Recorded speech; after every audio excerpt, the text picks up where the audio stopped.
start.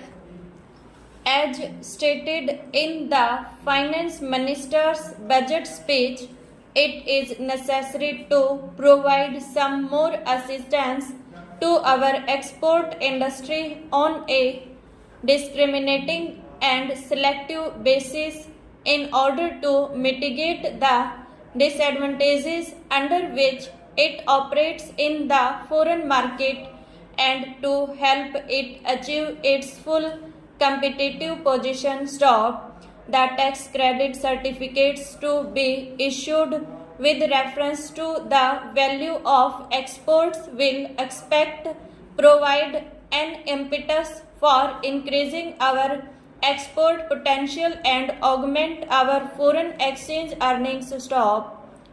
In this connection, it is proposed to set up an advisory board on tax credit certificates for our exports to advise government regarding the commodities for which the certificates should be granted, as also the rates. Stop.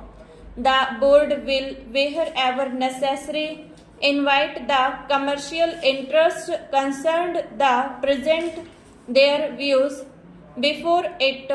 Stop.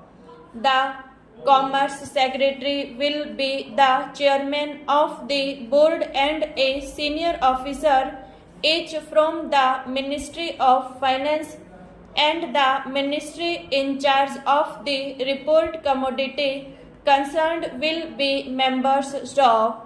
The recommendations of the board will enable the government to take informed decisions with regard to the grant of these certificates. Stop.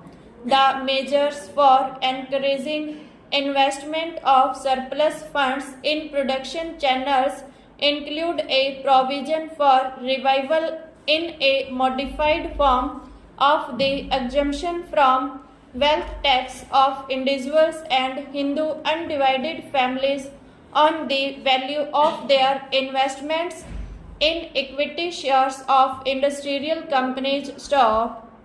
This exemption will be available to individuals and Hindu undivided families on the value of any equity shares held by them in an industrial company where such shares form part of the initial issue of equity shares capital made by the company after the 31st March 1980 and will extend over a period of 5 successive assessment years commencing with the assessment year next following the date on which the company commences the operations for which it has been established. Stop.